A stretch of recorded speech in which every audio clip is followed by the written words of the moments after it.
के चला के रखो सर, बाकी वाले ऐसे ज्यादा कर दो, फुल कर दो बाकी वाले।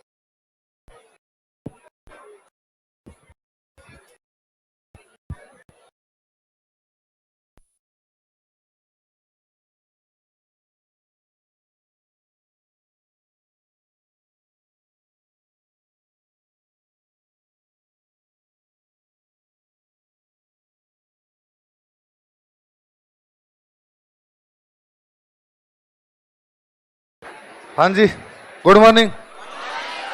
लो शांत हो जाओ भाई, बातें मत करो। क्या पढ़ा था कल? अच्छा, नृत्य सुनाओ। देख, राजस्थान का राज्य नृत्य, नृत्यों का राजस्थान की कौन से त्योहार से बाद में, और महिलाएं गोल घेरे में अपनी ही हाथों का राजाओं का टाइम होता है, इसलिए घूमर नाम क्यों पड़ा? लहंगे के घूम के कारण। वाद्य यंत्र कौन कौन से बजाए जाते हैं? कितने चरण होते हैं, इसलिए उनको क्या कहते हैं? सवाई कहा जाता है। 13 ताली डांस कौन से संप्रदाय में, किसके द्वारा, कब किया जाता है? महिलाएं कितने मंजीरे बांध के, 9 कहां पे, 2 कहां पे, बाकी 2 कहां पे? महिलाएं बैठ के क्या दिखाती है? मुख्य के अंदर कौन सा? मुख्य नृत्यांगना कौन? पुरुष क्या बजाते हैं? कौन कौन से?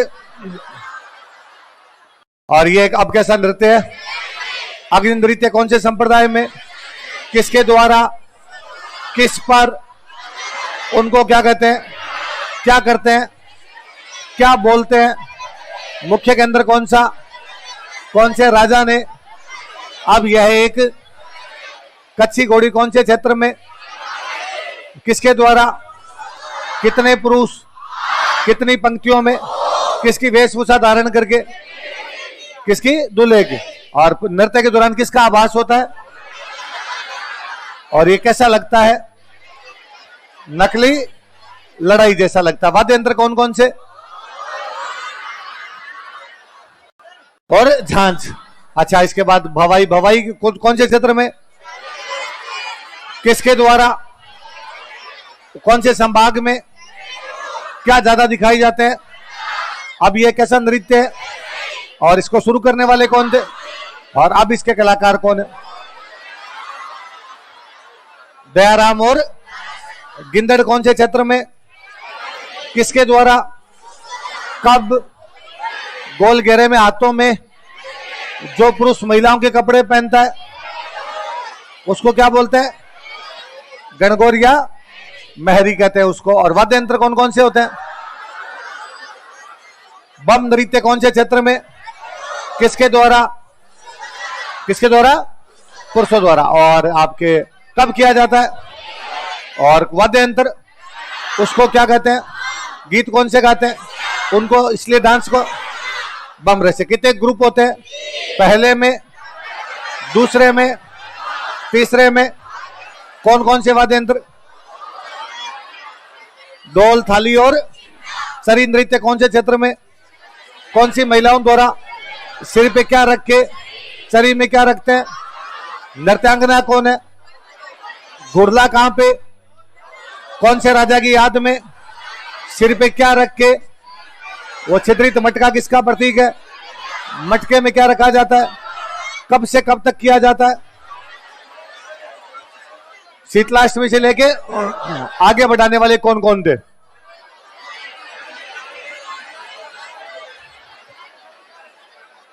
कोमल कोठारी, मणिशंकर गांगुली और देवीलाल। ढोल नृत्य कौन से क्षेत्र में, कौन कौन से समुदाय द्वारा, पुरुष या महिलाएं? और इसमें किस शैली में किया जाता है? कौन से मुख्यमंत्री ने? होली पे शेखावाटी में, नाथद्वारा में, और आपके झालावाड़ में। गेर कहां कहां किया जाता है? मेवाड़ और मारवाड़। मेवाड़ में तो, मारवाड़ में कब किया जाता है? गोल घेरे में हाथों में जो कपड़े पहनते हैं उनको। मुख्य के अंदर कौन सा? वाद्य यंत्र कौन कौन से? अच्छा, गौरी कौन से क्षेत्र में, किसके द्वारा? कब से शुरू करते हैं, कितने दिनों तक चलता है, और क्या नाम है, वाद्य यंत्र कौन से, युद्ध किसके द्वारा, हाथों में क्या लेके, द्विचक्री किसके द्वारा, कितने वृत्त बनाते हैं, हाथी मना किसके द्वारा, कब किया जाता है, कैसे किया जाता है, घूमरा किसके द्वारा, कौन से क्षेत्र में, नेजा में कौन कौन सी जनजातियां, महिला या पुरुष, लकड़ी के डंडे पे, पुरुष उस नारियल को, महिलाएं उसकी, कैसा लगता है वो, वालर किसके द्वारा, कब किया जाता है, क्या बनाते हैं उसके दौरान, दो पुरुषों के हाथ में क्या होते हैं, और वाद्य यंत्रों का प्रयोग, मांदल किसके द्वारा, कौन से वाद्य यंत्र के साथ, और उसके बाद में लूर किसके द्वारा, कितने वर्ग होते हैं, कौन कौन से, वर पक्ष की महिलाएं वधु पक्ष से, कूद किसके द्वारा, कितने अर्धवृत्त बनाते हैं, वाद्य यंत्रों का प्रयोग, अच्छा जवारा किसके द्वारा, है ता, चलो इसके बाद में अपने जवारा किसके द्वारा,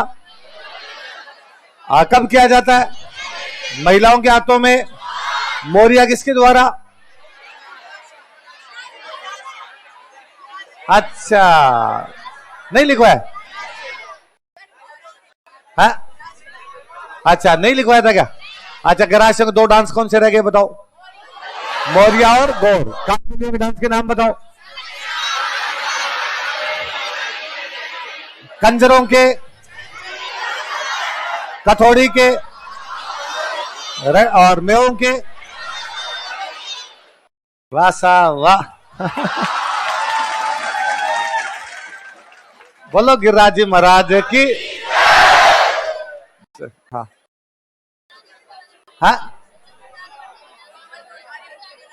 कोमल कोठारी और देवीलाल सामर भी पढ़ के आना था, पढ़ लिया तुमने, वेरी गुड। चलो अब मेरे, अरे शांत मेरी बात सुनो, अच्छा दूसरे बैच वाले बच्चे कितने आए हुए हैं इधर, कितने आए हुए हैं, तो इतने ही आए हो रहे, क्यों आए तुम, घर पे रहते यार। चलो ये कोई बच्चे, इनका बैच समाप्त होने वाला है, इनकी कोयल बाई गानी है, विदाई पे कौन सा गीत गाया जाता है, कोयलिया, तो बस इनकी 2-4 दिन में कोयल बाई गा देंगे, तो इनका कोई एक टॉपिक बाकी था जो अपना कंबाइंड है, तो ये कोई थोड़े से ही बच्चे आते हैं, लास्ट में आते आते हिम्मत जवाब दे जाती है, थोड़े बहुत साहसी लोग ही बचते हैं जो अंतिम समय तक जूझते रहते हैं एकदम, बाकी तो कईयों को बहुत जल्दी पता चल जाता है कि दुनिया पितल दी है, कोई लेना देना, तो मुझे लगा इनका कोई टॉपिक बाकी है, मैं आपको पढ़ाऊंगा तो इनको पढ़ा देता हूं, तो ये वो थोड़ा नृत्य वाला एक पन्ना छोड़ लो, अपने एक नया टॉपिक शुरू कर लेते हैं, ये बाद में मैं पढ़ा दूंगा, एक दोनों साइड से, इधर से और इधर से,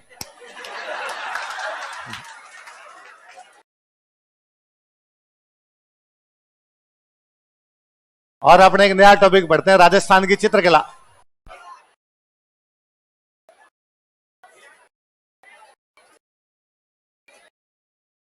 painting schools of Rajasthan, Rajasthan की चित्रकला, हाँ हाँ आप 2 पूछ ले, किसमें, चिरमिया, हाँ हाँ मेरे को ला के दिखाना, हाँ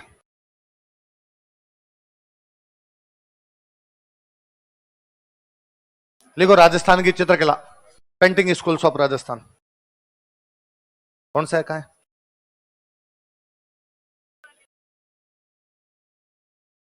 मैं देख के बताता हूं, कई बार इसमें गलत लगे हुए,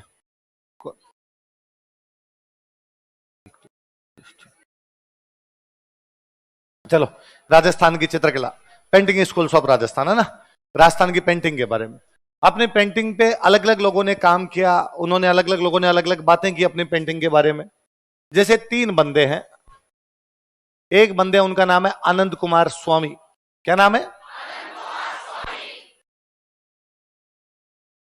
आनंद कुमार स्वामी,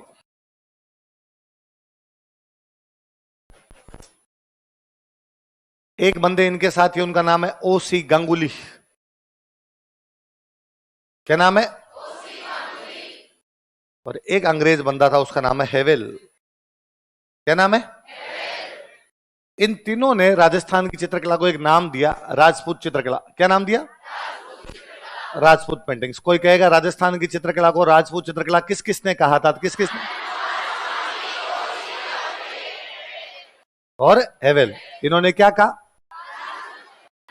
क्या कहा? राजपूत। फिर एक बंदे आए, उनका नाम है WH ब्राउन। क्या नाम है? WH ब्राउन नाम के बंदे आए, और WH ब्राउन ने इसका नाम दिया अपने वाली को राजपूत कला। क्या नाम दिया? राजपूत आर्ट। तो राजपूत कला कौन कहता राजस्थान की चित्रकला को? WH brown. ये मार्कर दूसरा ला यार, ये खराब हो गया। फिर एक बंदे आए जिनका नाम है राय कृष्ण दास। क्या नाम है?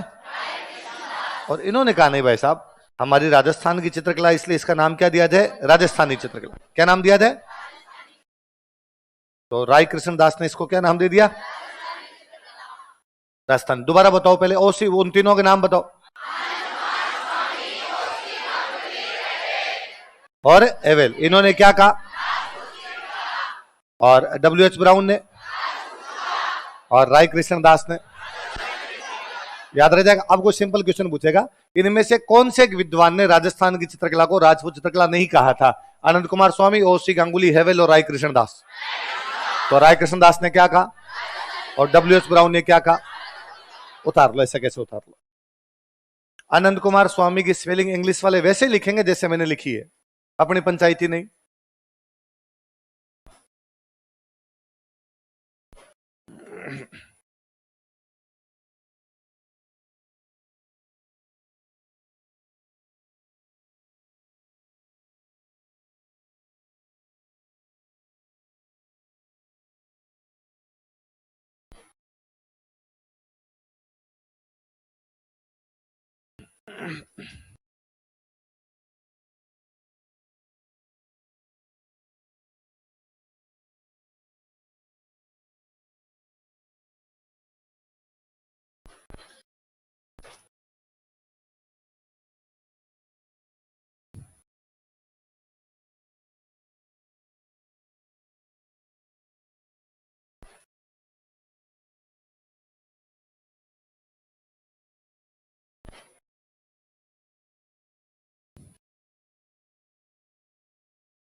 तो आनंद कुमार स्वामी, ओसी गांगुली और हेवेल ने राजस्थान की चित्रकला क्या कहा? राजपूत चित्रकला। WH ब्राउन इसको क्या कहता है? राजपूत कला। और राय कृष्ण दास क्या कहता है इसको? राजस्थानी चित्रकला। उसने अपने को राजस्थानी नाम दिया भाई।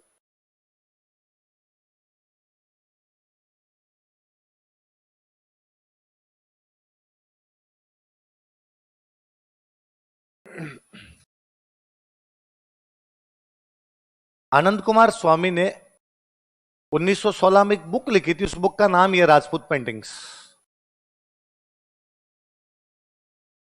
बुक का नाम क्या है?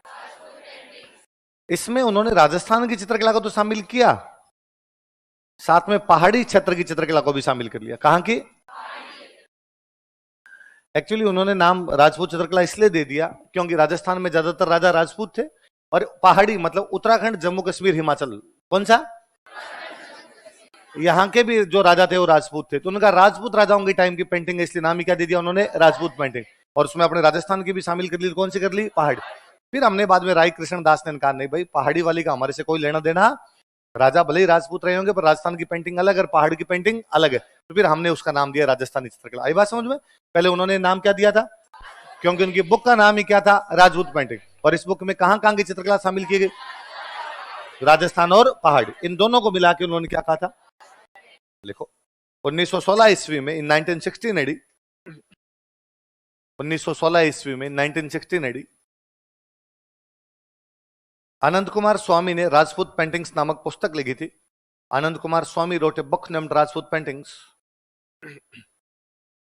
आनंद कुमार स्वामी ने राजपूत पेंटिंग्स नामक पुस्तक लिखी थी। Anand Kumar Swamy wrote a book named Rajput paintings.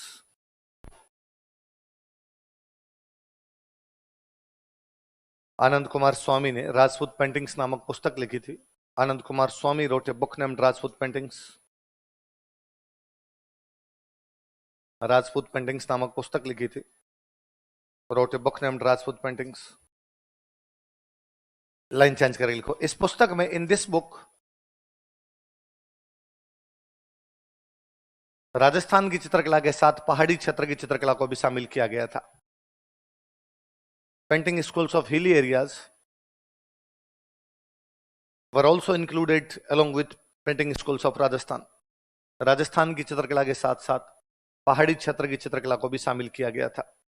Painting schools of hilly areas were also included along with painting schools of Rajasthan.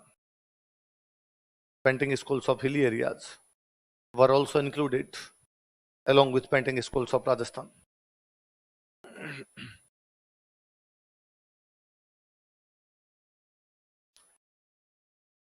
Line change करके लिखो, लिख लेना, ये लाइन तो लिख ली ऊपर वाली, लाइन चेंज करके लिखो। इन्होंने राजस्थान की चित्रकला को 4 भागों में बांटा था। He divided painting schools of Rajasthan in 4 parts या 4 ग्रुप्स। इन्होंने राजस्थान की चित्रकला को 4 भागों में बांटा था। He divided painting schools of Rajasthan in 4 groups.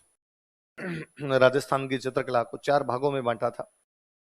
He divided painting schools of Rajasthan in 4 groups. मैं 4 भागों के नाम लिख रहा हूं, आप उतारिए, फिर अलग अलग बात कर लेंगे अपने।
चार भाग है अपने। मार्कर ला, नया मार्कर ला के दे मेरे को, मार्कर ले क्या नया। चार भाग है, कौन कौन से बताओ। मेवाड़, मारवाड़, ढूंढाड़ और हाड़ौती। कौन कौन से। आप नोटिस करेंगे तो राजस्थान के चार बड़े फिजिकल पार्ट है ना, ज्योग्राफिकल पार्ट है। मेवाड़ पर्वतीय प्रदेश है, मारवाड़ मरुस्थल है, ढूंढाड़ मैदान है, हाड़ौती आपका पठार। तो जैसी जहां की ज्योग्राफी वैसी वहां की कल्चर, जैसी जहां की कल्चर वैसी वहां की पेंटिंग, तो अलग अलग पेंटिंग बन गई। अच्छा, मेवाड़ में राजा बने महाराणा प्रताप। महाराणा प्रताप की राजधानी थी चावंड। कौन सी थी। महाराणा प्रताप ने पेंटिंग की शुरुआत की, तो पेंटिंग की शुरुआत कहां से होगी। फिर महाराणा प्रताप के बाद में राजधानी ट्रांसफर हो गई उदयपुर। कहां हो गई। तो थोड़े चित्र बने चावंड में, बाद में चित्र कहां बनने लगे, तो इस स्टाइल का नाम हो गया चावंड उदयपुर। क्या नाम हो गया। पहले चावंड में बने, बाद में कहां पे, उदयपुर। जैसे हम पढ़ते हैं कि बिजोलिया मेवाड़ रियासत का प्रथम श्रेणी का ठिकाना था, पढ़ते हैं, वैसे मेवाड़ में प्रथम श्रेणी का ठिकाना था देवगढ़। क्या था। इनकी पेंटिंग थोड़ी अलग है, तो इन वाले अलग से पढ़ लेंगे। हम पढ़ते हैं कि नाथ द्वारा वल्लभ संप्रदाय था, भगवान कृष्ण की पिछवाइयां बनती, पिछवाइयों वाला अलग पढ़ लेंगे, तो वो कौन सी हो जाएगी, नाथ द्वारा। तो मेवाड़ के सब डिवीजन कौन कौन से हो जाएंगे, चावंड, उदयपुर, देवगढ़ और नाथ। मारवाड़ में एक राठौड़ों की बड़ी रियासत थी जोधपुर।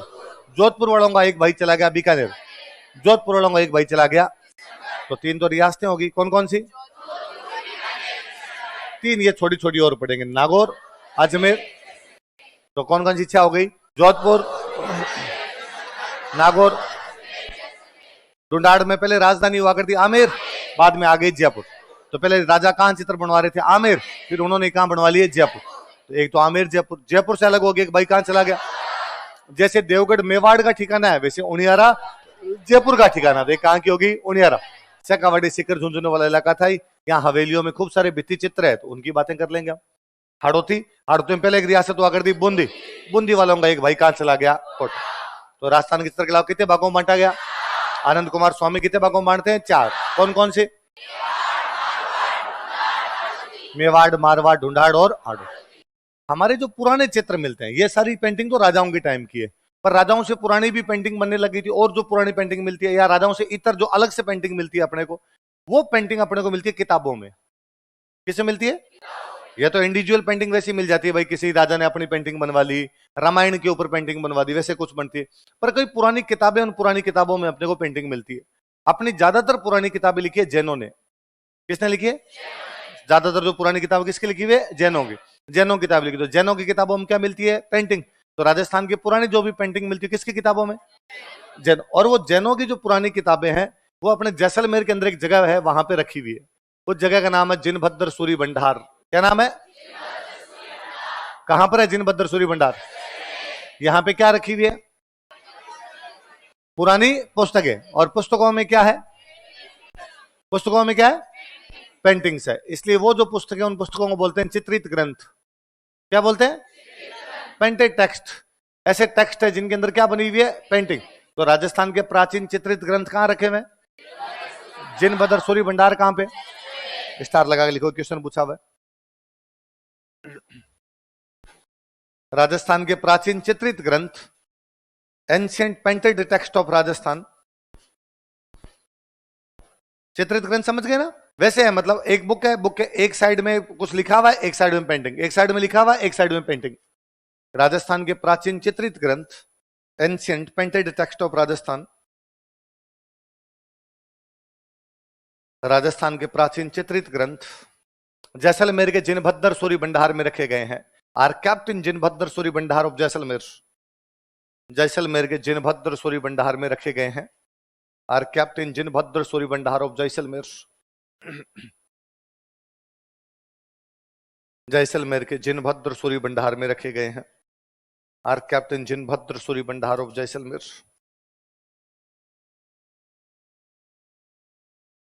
जैसलमेर के जिनभद्र सूरी भंडार में रखे गए हैं। Are kept in Jinabhadra Suri भंडार ऑफ जैसलमेर। कहां रखे गए, जिनभद्र सूरी भंडार। कहां पर है जिनभद्र सूरी भंडार, सिंपल एक बार यही क्वेश्चन था, जिनभद्र सूरी भंडार कहां पर है, कहां है। पर जिनभद्र सूरी भंडार क्यों फेमस है, अपने पुराने चित्रित ग्रंथ। अब वो कौन कौन से ग्रंथ है, एक दो का नाम लिख ले ताकि याद रहे। लिखो, जैसे लाइक ग्रंथों के नाम लिख रहा हूं मैं, उन पुरानी किताबों के जिनमें से अपने को चित्र मिलते हैं।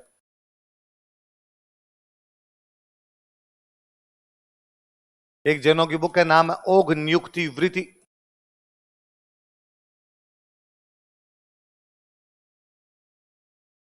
क्या नाम बोलो देखिए, ओघ नियुक्ति वृत्ति।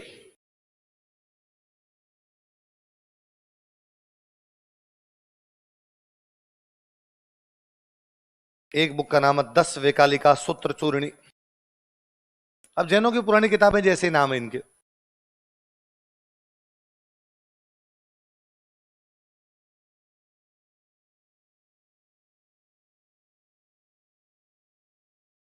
क्या क्या नाम बताओ देखिए, ओघ नियुक्ति वृत्ति और 10 वेकालिका सूत्र चूर्णी।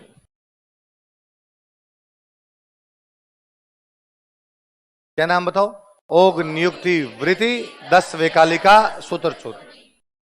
ओघ नियुक्ति वृत्ति 10 वेकालिका सूत्र चूर्णी। पुराने क्या है ये हमारे चित्रित ग्रंथ, जो कहां रखे हुए, जिनभद्र सूर्य भंडार, जो कि कहां पर है, राजस्थान की पेंटिंग कितने भागों में बांटती है, ये बांटने वाले बंदे कौन थे, उन्होंने कौन सी बुक लिखी थी, राजपूत पेंटिंग कब लिखी गई थी, उसमें राजस्थान के साथ और कहां की पेंटिंग। हमारी को राजस्थानी चित्रकला किसने कहा था, राय कृष्ण दास। किसने कहा था, राजपूत कला किसने कहा था, W.H. Brown.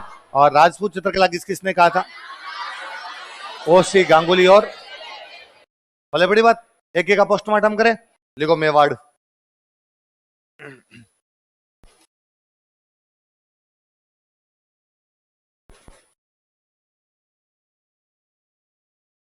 Mewar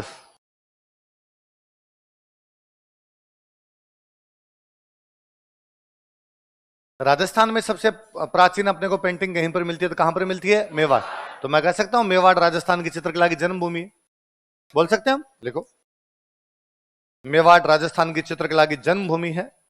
Mewar is Motherland of painting schools of Rajasthan. Mewar Rajasthan की चित्रकला की जन्मभूमि है। Mewar is Motherland of painting school of Rajasthan.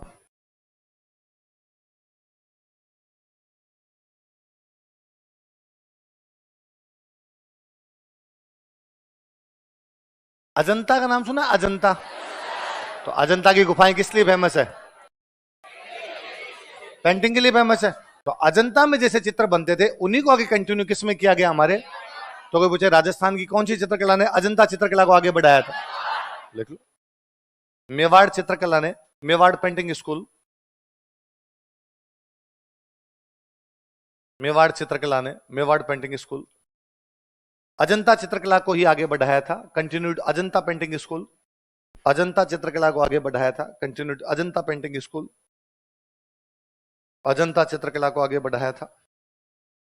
Continued Ajanta painting school, Ajanta चित्रकला को आगे बढ़ाया था। वही मैं बता रहा हूं, पुराने जो भी चित्र मिलते हैं किसमें मिलते हैं, किताबों में। किताबों किसकी है, जैनों की। तो मेवाड़ की पुरानी पेंटिंग किसमें मिलेगी, किताबों में। किताबें किसकी, जैनों। मैं देखो 2 किताबों के नाम लिखता हूं, इधर देखना आप। तो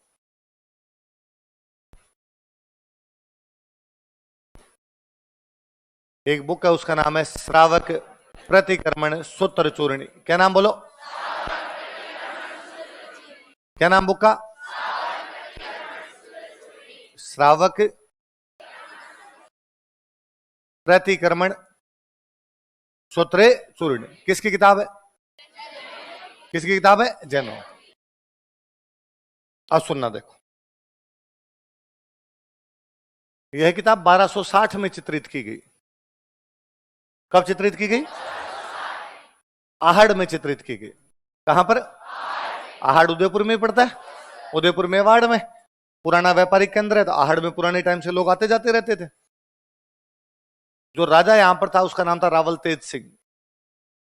क्या नाम था, तो किसके शासनकाल में, रावल तेज सिंह के शासन। कौन सी किताब चित्रित हुई, श्रावक प्रतिक्रमण।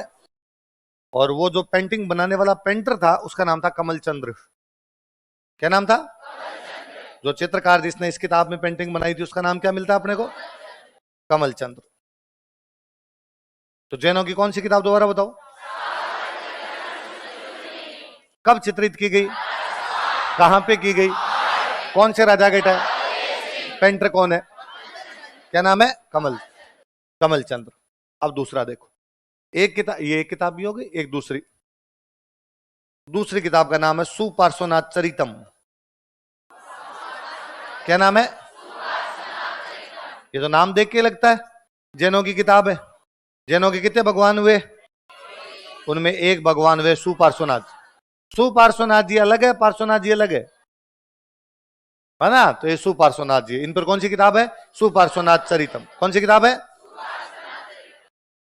ये चित्रित की गई 1423 में। कब की गई? देलवाड़ा। कहां पे की गई?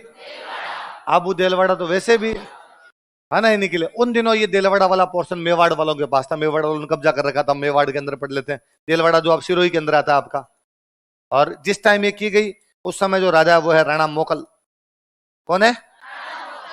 मेवाड़ वाले जो राजा थे पहले लगाया करते थे रावल। क्या लगाते? और बाद वालों ने क्या लगाना शुरू कर दिया था। इसमें चित्रकार का नाम वगैरह नहीं पता किसने क्या नाम, खूब सारी जगह ऐसे पेंटर का नाम नहीं मिलता। अपने दो किताबें याद रखनी। कौन कौन सी? कब? ये कब? ये कहा? ये कहा? ये कौन से राजा का? ये कौन से राजा का? इसका चित्रकार था। इस वाले चित्रकार का नाम अपने को पता। ऐसे उतार लो, एक एक लाइन लिखो, दो दो नाव पुतो फड़ो।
उतार लिया?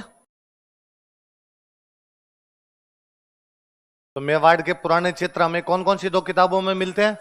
श्रावक प्रतिक्रमण सूत्र चूर्णी, सुपार्श्वनाथ चरितम। श्रावक प्रतिक्रमण सूत्र चूर्णी कब, कहां पे, कौन से राजा के टाइम, किसके द्वारा चित्रित की गई? सुपार्श्वनाथ चरितम कब, कहां पे, कौन से राजा के टाइम चित्र? राणा मोकल के समय क्या किया गया? इसका चित्रण किया गया। याद रह जाएगी बात? सही है। मेवाड़ चित्रकला राजस्थान की चित्रकला की जन्मभूमि है। अजंता पेंटिंग स्कूल को आगे बढ़ाती है, कंटिन्यू करती है उसी को। और यहाँ पर दो पुराने ग्रंथ मिलते हैं अपने को। कौन कौन से? श्रावक प्रतिक्रमण सूत्र चूर्णी और सुपार्श्वनाथ। खूब मिले, पर दो ज्यादा पुराने, ज्यादा इंपॉर्टेंट किताबें तो वो हमने पढ़ ली। अब इनका अलग अलग पोस्टमार्टम करेंगे। तो मेवाड़ वाली में पहले कौन सी है? चावंड। तो लिख लो चावंड उदयपुर। क्यों? शुरुआत उसकी कहां से हुई थी? चावंड। लेकिन बाद में कंटिन्यू कहां पर हुई वो? उदयपुर। राजधानी जी, पहले राजधानी चावंड थी, फिर राजधानी कहां पर आ गई? उदयपुर। चावंड उदयपुर में एक जगह का नाम है।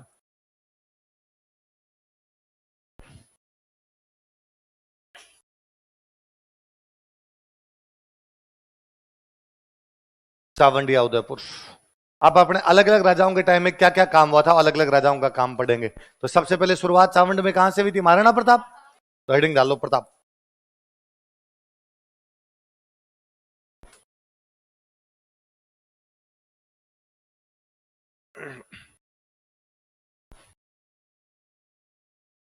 मैंने बताया प्रताप की राजधानी कौन सी थी? चावंड।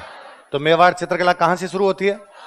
पेंटिंग पहले भी बन रही थी, पर यूं ढंग से स्वतंत्र विकास की। यहां से मेवाड़ वाली है, दूसरे कोई प्रभाव नहीं है इसमें, अलग अपनी अपनी विशेषता दिखाई देती है। वो कहां से मिलती है अपने को? चावंड। लिखो, चावंड से मेवाड़ चित्रकला का स्वतंत्र विकास प्रारंभ हुआ। Independent development of painting school of Mewar was started from Chavand.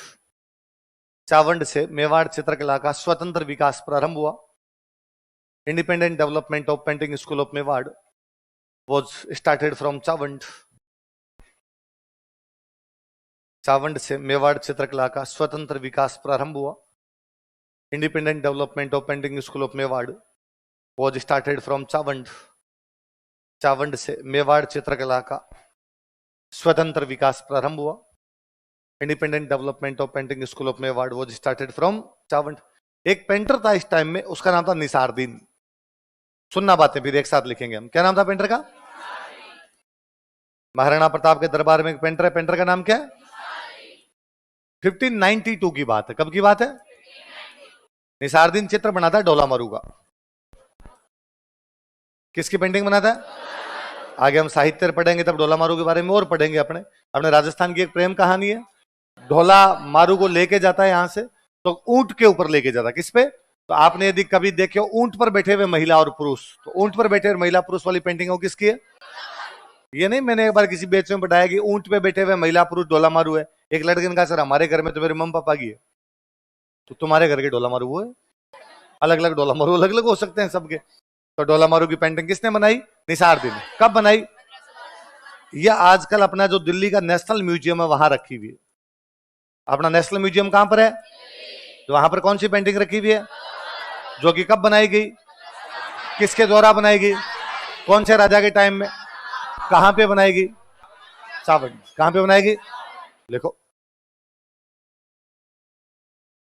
लिखो 1592 ईस्वी में, इसी में नीचे लिखो 1592 ईस्वी में, इन 1592 एडी, 1592 ईस्वी में, इन 1592 एडी निसारदीन ने ढोला मारू का चित्रण किया था। निसारदीन डिपिक्ट ढोला मारू। निसारदीन ने ढोला मारू का चित्रण किया था। निसारदीन डिपिक्टेड ढोला मारू। निसारदीन ने ढोला मारू का चित्रण किया था। निसारदीन डिपिक्टेड ढोला मारू। निसारदीन ने ढोला मारू का चित्रण किया था। निसारदीन डिपिक्टेड ढोला मारू, जो कि दिल्ली के राष्ट्रीय संग्रहालय में रखी गई है, which is kept in national museum of Delhi. जो कि दिल्ली के राष्ट्रीय संग्रहालय में रखी गई है, which is kept in national museum of Delhi. जो कि दिल्ली के राष्ट्रीय संग्रहालय में रखी गई है, which is kept in national museum of Delhi. जो कि दिल्ली के राष्ट्रीय संग्रहालय में रखी गई है। महाराणा प्रताप के बाद राजा बन गए इनके बेटे अमर सिंह। अमर सिंह दो हुए थे, ये फर्स्ट है, अगला बनेगा वो सेकंड। तो लिख लो अमर सिंह फर्स्ट।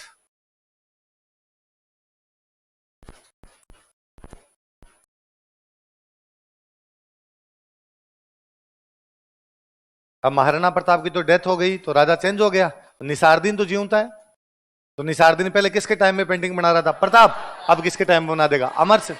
तो निसारदीन ने 1605 में रागमाला का चित्रण किया। किसका चित्रण किया? अब उतारिए फिर मैं समझाता हूं। लिखो 1605 ईस्वी में, 1605 एडी, 1605 ईस्वी में, 1605 एडी, 1605 ईस्वी में निसारदीन ने रागमाला का चित्रण किया था। निसारदीन डिपिक्टेड रागमाला। निसारदीन ने रागमाला का चित्रण किया था। निसारदीन डिपिक्टेड रागमाला। निसारदीन ने रागमाला का चित्रण किया था। लाइन चेंज करके लिखो। इस समय 12 मासा का भी चित्रण किया गया था। दिस टाइम 12 मासा वॉज ऑल्सो डिपिक्टेड। इस समय 12 मासा का भी चित्रण किया गया था। दिस टाइम 12 मासा वॉज ऑल्सो डिपिक्टेड। इस समय 12 मासा का भी चित्रण किया गया था। दिस टाइम 12 मासा वॉज ऑल्सो डिपिक्टेड। अब सुनो, देखो दो टर्म यूज में लिए हमने। एक टर्म यूज में लिया रागमाला, एक कौन सी लिया? दोनों अलग अलग पढ़ते हैं। देखो पहले मैं बताता हूं 12 मासा नाम क्या है, दोबारा बोलो। 12 महीने। 12 मासा का मतलब क्या हो गया? 12 महीनों के आधार पर चित्र बना दिए जाए, उनको क्या कहा जाए? 12।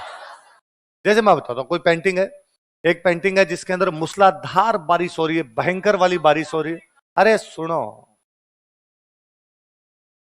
है ना, चुपचाप सुनिए पहले बातें। हमेशा ज्ञान को अंदर दबा के रखना, दूसरे की बात सुननी। मूसलाधार बारिश हो रही है, भयंकर बारिश हो रही है, बादलों में बिजली कड़कड़ा रही है और नीचे एक महिला बैठी है, वो डर रही है कि बिजली से उसको डर लग रहा है, वो डरी हुई सी महिला बैठी है। वो राजस्थान को जानता है, वो जानेगा कि भादवे का महीना है। किसका महीना है? सावन में कभी मूसलाधार नहीं होती। भादवे की जो बारिश होती है वो कैसी होती है? मूसलाधार। बिजली दिखती भादवे में है, क्योंकि भादवे में बादल काले होते हैं, इसलिए भादवे की तीज कजली तीज है, क्योंकि उसके अंदर कजरारे कजरारे बादल होते हैं भाई साहब। तो फिर बिजली चमकती हुई दिखती है, गड़गड़ाहट सुनाई देती है, बारिश और तेज हो रही है, तो नीचे बैठी हुई महिला क्या कर रही है? डर रही। तो जो राजस्थान जानेगा वो बता देगा कि कौन से महीना का सीन है। एक कोई पेंटिंग है, उसमें बादलों का रंग लाल, पीला, हरा ऐसा कुछ दिखाया हुआ है, बादलों के रंग अलग अलग है। नीचे आपके खेत में फसल दिखाई हुई और खेत की फसल में एकदम पीले पीले से फूल आ रखे हैं। जो कोई जानेगा वो ये बताएगा कि फाल्गुन का महीना है। कौन सा महीना है? क्योंकि फाल्गुन के महीने में होली खेलते हैं, होली खेलते तो आसमान का रंग अलग अलग है, लाल पीले रंग जैसे आसमान में उड़ाती हो। फाल्गुन के आसपास बसंत ऋतु होती है, बसंत ऋतु में पीले फूल खिलते हैं, तो ये पीले फूल है। तो राजस्थान जानता होती है, बता देगा। एक कोई पेंटिंग है जिसमें एक पेड़ है, पेड़ के पत्ते जो है वो नीचे की तरफ झुके हुए है ना, सूरजी भगवान एकदम ऊपर आके तप रहे हैं एकदम, नीचे एक आदमी बैठा हुआ है और पंखा यूं चल रहा है। कोई जानेगा और जानेगा जेठ का महीना। कौन सा महीना है? एक कोई पेंटिंग है, उसमें झिरमिर झिरमिर बारिश हो रही है, मोर जो है वो अपने एकदम पंख फैला के नाच रहा है। जो राजस्थान जानेगा वो जानेगा सावन का महीना। कौन सा महीना है? 12 महीनों के आधार पर पेंटिंग बना दी। कोई पेंटिंग कौन सी? कोई नाम नहीं लिखा हुआ महीने का। यदि तुम राजस्थान जानते हो, यदि तुम राजस्थान की कल्चर जानते हो, तुम महीना बता दोगे। तो वो जो महीनों के आधार पर पेंटिंग, उस पेंटिंग को क्या बोलते हैं? संगीत में 6 राग और 36 रागिनियां होती है। कितनी राग होती है? और रागिनियां राग कितनी? 6। रागिनियां कितनी? कभी कुछ है, यदि आप नाम सुनाओ, राग भैरवी, राग दीपक, राग श्री, राग मालकोस, ऐसे अलग अलग राग होती है। राग भैरवी गाई जाती है सुबह सुबह। सुबह सुबह जो झांझर का समझ गए, एकदम सुबह सुबह 4 बजे के आसपास, 4-5 बजे का टाइम है, उसमें जो राग गाई जाती है, राग कौन सी है? भैरवी। कौन सी राग है? भैरवी। अब एक पेंटिंग बनाई गई, एक पेंटिंग है जिसके अंदर सूरजी भगवान निकलने वाले हैं। सुबह 5-1 बजे का टाइम है, सूरजी भगवान जैसे बाहर आने का प्रयास कर रहे हैं, निकल, लालिमा फैल रही है आसमान में, चिड़ियाओं ने चहचहाना शुरू किया है, तो चिड़िया आसमान के अंदर उड़ रही है एकदम जैसे अपने घोंसलों से बाहर निकली हो अभी। वो एक किसान अपने बैल को लेके, हल को लेके खेत की तरफ जा रहा है कि सुबह सुबह जल्दी चला जाऊं तो खेत में जाके काम कर लूंगा। एक मंदिर के बाहर एक सन्यासी बैठा हुआ कुछ वीणा बजा रहा है। जो संगीत जानता है वो बता देगा इस समय राग भैरवी गाई जाएगी। क्या गाई जाएगी? मतलब आप देखो, संगीत को चित्रों में उतार दिया गया। संगीत को, हमारी वे चित्र जिनमें संगीत चित्रों में उतार दिया गया, उनको क्या बोलते हैं? रागमाला। क्या बोलते हैं? तो राजस्थान भरा पड़ा है रागमालाओं से। हर पेंटिंग के अंदर रागमाला ली गई। और इमेजिनेशन देखो यार बंदे का। एक कोई पेंटिंग है, उस पेंटिंग के अंदर गाय खेत से वापस आ रही है, गोधुली। क्या है? गाय धूल उड़ाती हुई आती है, इसलिए बोलते हैं गोधुली। गाय धूल उड़ाती हुई आती है, इसलिए क्या बोलते हैं? सूरजी भगवान अस्ताचल की तरफ जा रहे हैं, मतलब छिपने का प्रयास हो रहा है, थोड़े थोड़े से दिखाई दे रहे हैं। आसमान पश्चिम में अब थोड़ा पीला पीला सा, लाल लाल सा दिखाई दे रहा है, उधर डूब रहे हैं सूर्य भगवान। मंदिर का एक सीन है, मंदिर में लोग घंटियां बजा रहे हैं, शाम का सीन है। जो जानता वो जानेगा कि इस समय राग श्री गाई जाती है। कौन सी गाई जाती है? तो संगीत की राग के आधार पर जो चित्र बनाए गए वो तो कौन से? 12 महीनों के आधार पर बनाए गए। पल्ले पड़ गए। तो रागमाला का चित्रण किसने किया? निसार दिन। किसने किया? कब किया? किसके टाइम में किया? किसके टाइम में किया? और इसी टाइम के अन्य अलग अलग लोगों ने मिलकर एक पेंटिंग बनाई। वो पेंटिंग कौन सी है? 12 मास। कौन सी है? 12 मास। अगला राजा लिखो, जगत सिंह फर्स्ट।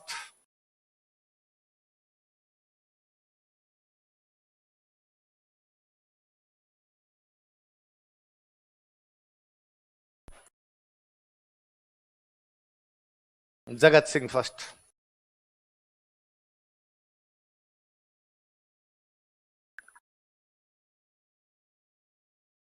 हम जब हिस्ट्री पढ़ेंगे तो हम जानेंगे कि महाराणा प्रताप के टाइम मुगलों से लड़ाई चल रही थी, अमर सिंह के टाइम मुगलों से लड़ाई चल रही थी। अमर सिंह लास्ट में जाके मुगलों के साथ क्या हो गई थी? संधि। तो जगत सिंह के टाइम में मुगलों से लड़ाई नहीं।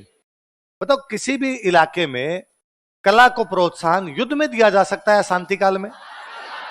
युद्ध में बंदा युद्ध की तरफ ध्यान दे, कला की तरफ ध्यान नहीं दे। जगत सिंह के टाइम में युद्ध नहीं है, तो इन्होंने पूरा ध्यान किस पे दिया? राजधानी भी अब चावंड से उदयपुर आ गई थी, चावंड पहाड़ों की जगह, उदयपुर शहर है, आराम से शहर के अंदर रह रहे हैं। इन्होंने बाद में जो जगत सिंह का टाइम है वो मेवाड़ की चित्रकला का शांतिकाल था, शांतिकाल में आराम से ध्यान दिया इन्होंने। लिखो, इसका शासनकाल, हिज रिजीम, इसका शासनकाल, हिज रिजीम, मेवाड़ चित्रकला का स्वर्ण काल था। Was golden era of painting school of Mewar. Mewar चित्रकला का स्वर्ण काल था। Was golden era of painting school of Mewar. Mewar चित्रकला का स्वर्ण काल था। Was golden era of painting school of Mewar.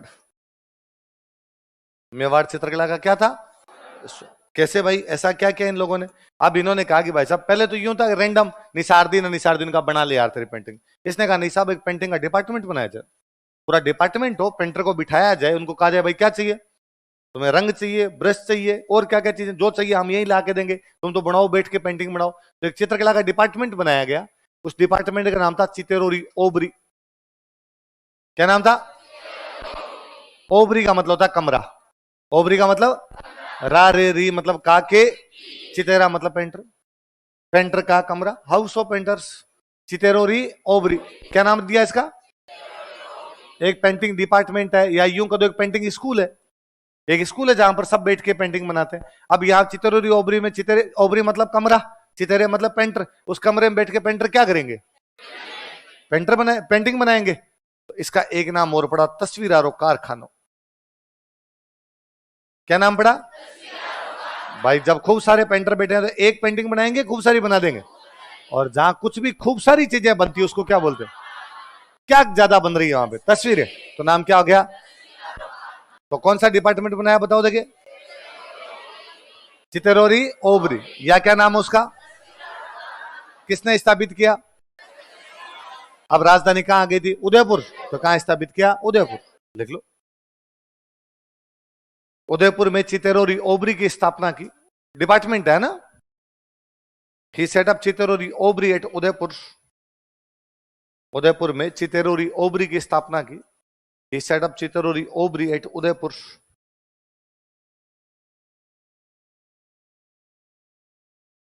Udaipur में चितेरोरी ओबरी की स्थापना की।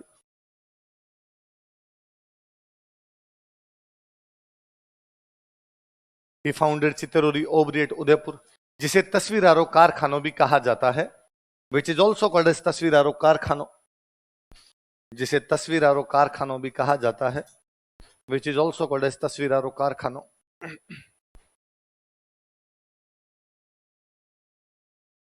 जिसे तस्वीरारो कारखानों भी कहा जाता है, which is also called as तस्वीरारो कारखानों।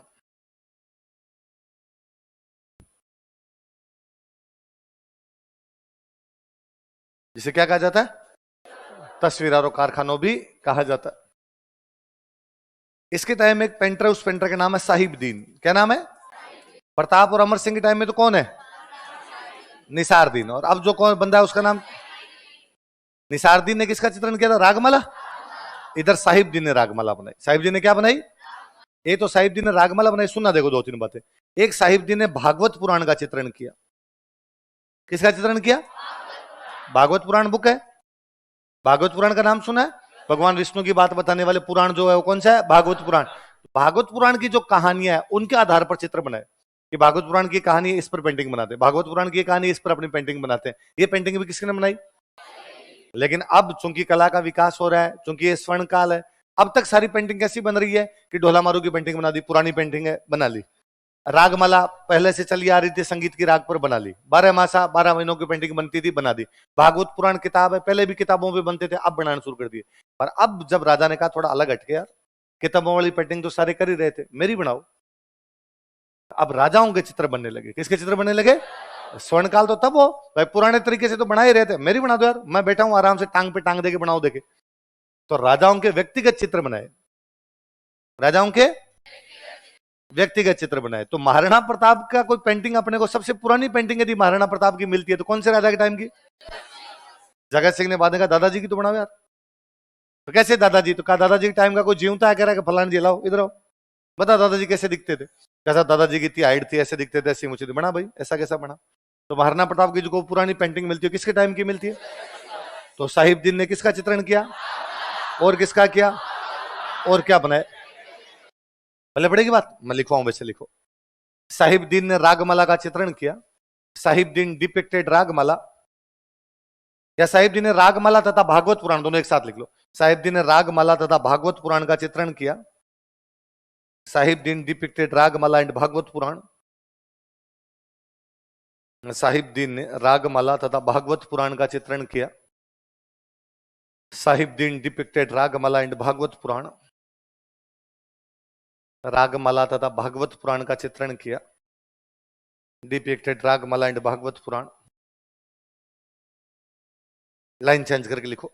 इसने मेवाड़ के राजाओं के व्यक्तिगत चित्र भी बनाए थे। He also depicted individual paintings of Kings of Mewar. इसने मेवाड़ के राजाओं के व्यक्तिगत चित्र भी बनाए थे। He also depicted individual paintings of Kings of Mewar. इसने मेवाड़ के राजाओं के व्यक्तिगत चित्र भी बनाए थे। He also depicted individual paintings of Kings of Mewar. Mewar के राजाओं के व्यक्तिगत चित्र भी बनाए थे। इस टाइम में एक पेंटर और उस पेंटर का नाम है मनोहर। क्या नाम था? मनोहर ने रामायण का चित्रण किया। किसका चित्रण किया? रामायण। आपने तो रामायण की जो कहानी है उन पे पेंटिंग बना दी। भाई राम जी वनवास जा रहे हैं, इस पर पेंटिंग बन गई। राम जी रावण से युद्ध कर रहे हैं, इस पर पेंटिंग बन गई।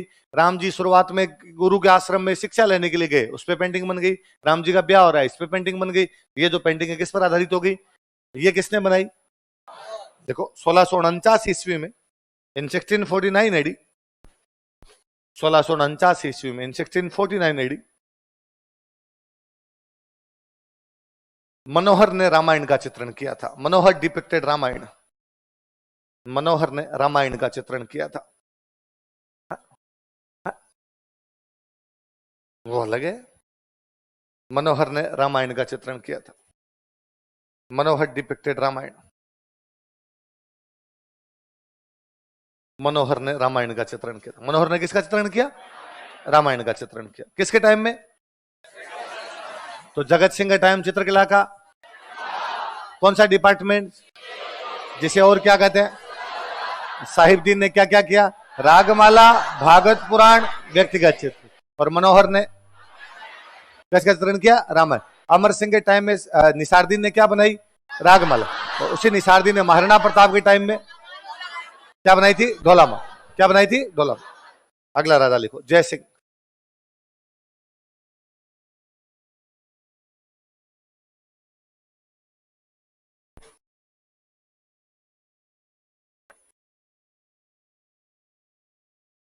अगला राजा कौन है? जय सिंह। अच्छा मुझे एक बात बताओ, बड़ी पेंटिंग बनाना सरल काम है या छोटी छोटी पेंटिंग बनाना? बड़ी। भाई मैं ये कहूं ना, ये पेंटिंग सही चले आदमी बना दे तो बंदा बना सकता है। मैं कहूं ना इसमें बना, तो नाक कान कान कान ये दिखाना ही टफ हो जाए। पर अब चूंकि धीरे धीरे विकास हो रहा है अपने आप के अंदर, पहले जो पेंटर थे वो केवल किताबों में चित्र बना रहे थे, फिर संगीत वालों पे चित्र बना रहे, फिर 12 महीनों पे बना रहे, अब व्यक्तिगत बनाने शुरू किए।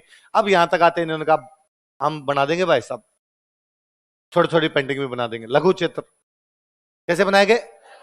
Miniature paintings. क्या बनाई गई थी? लिख लो, पासपोर्ट साइज फोटो। इस समय लघु चित्र अधिक बनाए गए थे। More miniature paintings were depicted this time.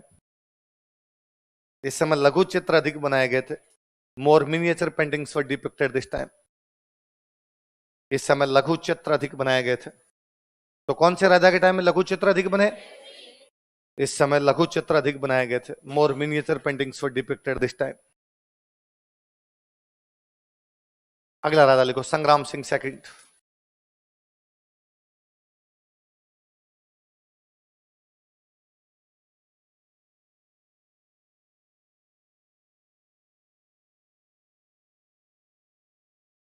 अगला कौन सा है? यहां तक आते आते तो चित्रकार एकदम यूं पारंगत हो गए थे, एक्सपर्ट हो गए थे। उनका सर आप तो बताओ किस पे बनाना है? तो अलग अलग विषय पे चित्र बनाए गए। लिख लो, इस समय अलग अलग विषय से संबंधित चित्र बनाए गए थे। Paintings related to various subjects were depicted this time. इस समय अलग अलग विषय से संबंधित चित्र बनाए गए थे। Paintings related to various subjects were depicted this time. इस समय अलग अलग विषय से संबंधित चित्र बनाए गए थे। Paintings related to various subjects were depicted this time. जैसे वो सब्जेक्ट कौन कौन से थे मैं लिख रहा हूं, एक बार उतार लीजिए, फिर अपने एक एक बात करेंगे।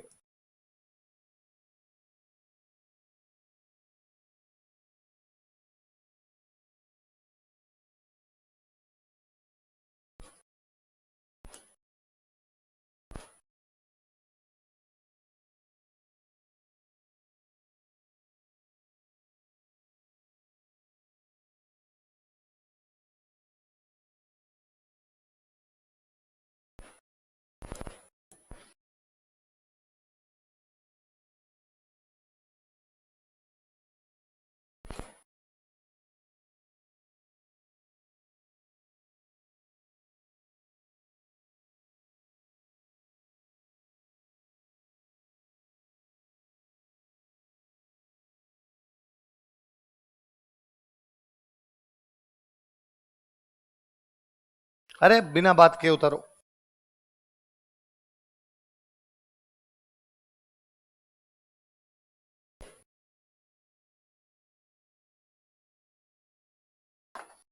सब सुने हुए नाम आपके, एक भी ऐसा नहीं है जो आपने नहीं सुन रखा।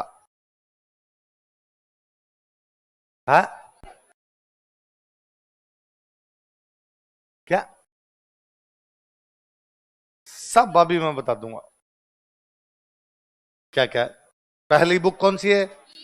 गीत गोविंद। क्या है? गीत गोविंद। एक तो गीत गोविंद मैंने बताई थी आपको, मीराबाई की वो नहीं है। ये एक बहुत पुरानी अपने एक राइटर वे थे जयदेव, क्या नाम हुआ था? जयदेव ने म्यूजिक पर बुक लिखी थी। किस पे लिखी थी? म्यूजिक पर बुक लिखी, उसका नाम क्या है? गीत गोविंद। क्या नाम है? भारत में म्यूजिक की जो फेमस किताब है उनमें से एक फेमस किताब कौन सी है? गीत गोविंद। जो किसकी लिखी हुई है? जयदेव। किसकी? उस किताब के आधार पर चित्र बनाए गए, मतलब संगीत पर। संगीत की बुक के आधार पर चित्र बनाए जाएंगे, तो मतलब किस पे? संगीत। रागमाला पेन पहले बन ही रहे थे, वैसे वैसे संगीत पर चित्र बना दिए गए। कौन से राजा के टाइम में? किसके टाइम में? संग्राम सिंह सेकंड। कौन सी किताब से संबंधित चित्र बने? गीत गोविंद। कौन सी? गीत गोविंद। गीत गोविंद किससे संबंधित है? संगीत। किससे? म्यूजिक। अलग से पढ़ लेंगे, लिखने की कोई आवश्यकता नहीं, याद रखो आपने। अगली कौन सी बुक है? बिहारी सतसई। कौन सी? बिहारी जी ने 702 लिखे थे श्रृंगार के, राधा कृष्ण के प्रेम के। 702 लिखे, तो वो प्रेम के कदो, श्रृंगार के कदो, राधा कृष्ण के कदो, उन पर भी जो पेंटिंग बनी वो कौन से राजा के टाइम? संग्राम सिंह सेकंड। किसके टाइम में? बिहारी जी ने कितने दो लिखे, इसलिए बुक का नाम क्या हो गया? बिहारी सतसैया के दोहरे, जो नावक के तीर देखने में छोटे लगे घाव करे। सतसैया के दोहरे, जो नावक के तीर देखने में घाव करे। सतसई के जो दोहे हैं वो नाविक के तीर के समान है, देखने में छोटे छोटे लगते हैं पर यहां लगते हैं भाई साहब, यहां।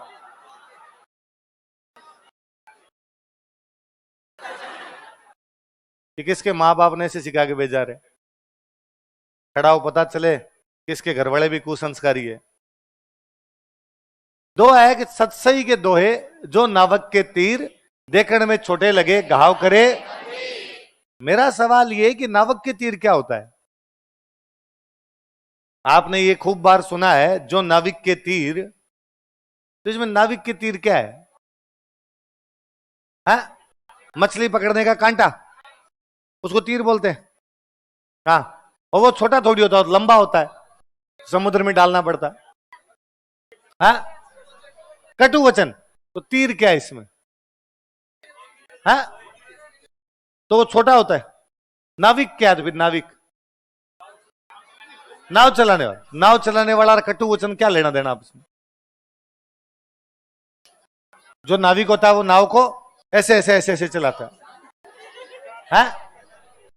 अरे बदतमीजों, कोई ढंग की बात बताने नहीं रहे आपको तो कुछ। क्या है? किनारों को तीर कहते हैं, तो वो छोटे होते हैं क्या? तो ये है ना, सतसई के दोहरे, जो नाविक के तीर देखने में छोटे लगे। नाविक के तीर भी छोटे हैं और सतसई के दोहे भी क्या है? छोटे। अब हिंदी लिटरेचर कितने लोगों के सब्जेक्ट रहा है? कईयों ने चेंज कर दिया कि नहीं है, नहीं है, नहीं रहा। इंग्लिश लिटरेचर था सब, नहीं था। बताओ तो। हाँ,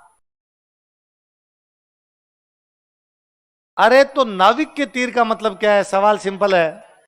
इसमें कटु वचन नाविक के तीर कैसे हैं? हाँ, पानी में चप्पू चलाता हो। अरे हाँ हाँ, वो चप्पू बोलते हैं, चप्पू। वो पानी काटने के लिए होता है, वही तो। हाँ, समुद्र कितना बड़ा होता है तो उसको तीर बोलते हैं। वो जो होता है उसको तीर कहते हैं। सुनो, मेरी बात सुनो, है ना, ध्यान रखना। जब बारूद आ गया था ना भारत में, बारूद, मिसाइल आ गई थी, तोपें, तोप, मिसाइल क्या, तोपें आ गई थी। जब तोपें आ गई थी, तीर तो तीर ही होता है, तीर जो होता है। तो एक ऐसी तोप थी अपने, उस तोप को बोलते नाविक। तोप का नाम क्या था? उस तोप में बारूद भरते, बारूद भर के उसमें छोटे छोटे तीर लगा देते, छोटे छोटे एकदम, ज्यादा बड़े नहीं, छोटे छोटे तीर। भाई तीर के लिए क्या करना पड़ता है? यू खींच के आप छोड़ते हो, पीछे से दबाव डालना पड़ता है। एक तो एक व्यक्ति छोड़ता, एक तीर छोड़ा, दो तीर छोड़ा, तीन तीर छोड़ा, ऐसे छोड़ने पड़ेंगे। एक नया तरीका लेके, वो तोप थी, तोप में बारूद भरा, बारूद भर के उसमें खूब सारे तीर डाल दिए, 100 तीर डाल दिए। अब पीछे से झटका लगाया बारूद का, तो अब वो बाहर जाएंगे तीर। अब वो जब बाहर जाते, 100 एक साथ निकले, छोटे छोटे, और इतने तेज जाते तोप की वजह से कि आर पार निकल जाते। नाविक के तीर तोप के तीर है। सत सही के दोहरे जो नाविक के तीर। जैसे वो तोप वाले तीर होते हैं, वैसे सत सही के दोहे देखने में छोटे लगे होते, तो दोहे भी छोटे, और वो तीर भी घाव करे गंभीर। जैसे ये आर पार चले जाते हैं, वैसे सत सही के दोहे भी किसी को सुनाता हूं, घायल हो जाता है वैसा बंदा। भले बड़ी बात आई समझ में। इसलिए मैं कहता हूं बातें सुन लिया कीजिए, है ना, वरना तो फिर नदीन समुद्रन पानीर किनारान, फालतू में शायरियां करते ही रह जाओगे। पता ही नहीं होता है लोगों को अपने क्या बात करते रहते, क्या नहीं करते हैं। इसलिए ध्यान दिया कीजिए। अब से कोई पूछे तो बता दोगे उसको? तो तोपों के अंदर तीर भर भर के चलाते, वो नाविक के तीर थे। वो जैसे छोटे दिखते थे, वैसे वैसे ये थे। वो मैंने दिन पहले ही कहा था, हम खूब सारे ऐसे मुहावरों का प्रयोग करते हैं जिनका अर्थ नहीं जानते। अकल बड़ी की भैंस, अकल बड़ी की वैस। वैस का मतलब उम्र, वैस का मतलब, तो अकल बड़ी की वैस मतलब अकल बड़ी है कि उम्र बड़ी है। कि भाई एक आदमी 60 साल का है लेकिन उसमें लखन है ही नहीं, बुद्धि है ही नहीं। एक बंदा 15 साल का लड़का है लेकिन उसमें बुद्धि है। तो हमने कहा अकल बड़ी है, वैस बड़ी नहीं है। तो अकल बड़ी की वैसे, अकल बड़ी चीज है, वैसा बुद्धि से आदमी कुछ भी अर्जित कर सकता है। उम्र खाली लेकिन फिर भी नहीं है। अकल बड़ी की वैस, अकल बड़ी की वैस, अकल बड़ी की वैस। दूर के ढोल सुहावने लगते हैं, ढोल पास में लगता है सुहावना। दूर से कैसे लगेगा सुहावना? पास में बजता है तो अच्छा लगता है, तो नाचते हो आप। क्यों दूर बज रहा था आप नाचने शुरू हो जाते हो क्या? ढोल पास में भी सुहावना लगता है। वास्तव में था दूर के टाल सुहावने लगते हैं। पथरीली जमीन को टाल बोलते हैं। पथरीली जमीन जो होती है तो दूर से दिखने में अच्छी लगती है, पर उसमें होता कुछ ही नहीं है। तो दूर के टाल सुहावने लगते हैं, कि वो टाल दूर से देखो तो आप अच्छी लगती है, पास में जाके देखो तो उसके ऊपर कुछ भी होता नहीं है, वो बंजर टाइप की होती है, कुछ ही नहीं हो सकता। दूर के टाल सुहावने लगते हैं, दूर के टाल सुहावने लगते हैं, दूर के टाल सुहावने लगते हैं।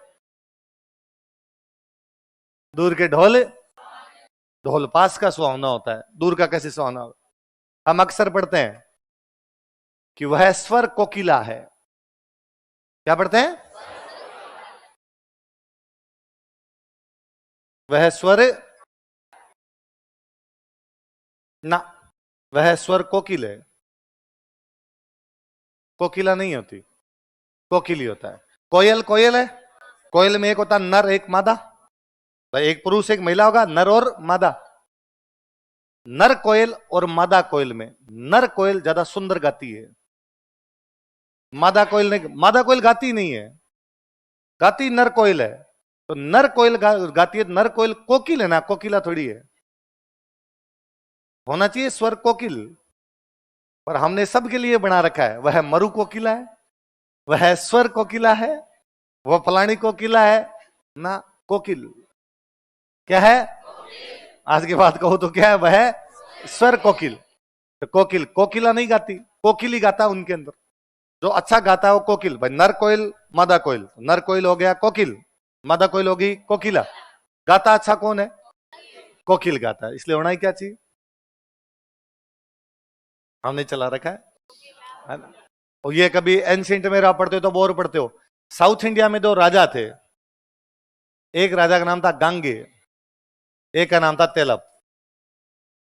दो राजा थे, एक का नाम क्या था? दो राजा, एक का नाम गांगे, दूसरे का, एक का, दूसरे का। राजा भोज दोनों को हरा के आ गया। राजा भोज ने दोनों को, राजा भोज अपने मालवा का राजा है। कहां का राजा है? मालवा का भोज परमार। मालवा कौन है? जाके कि साउथ इंडिया में किस किस को हरा गया? और इतनी बार हराया कि जी मैं था तब थप्पड़ मार गया था। तो लोगों ने कहा कहां तो राजा भोज, कहां गांगे तेलब,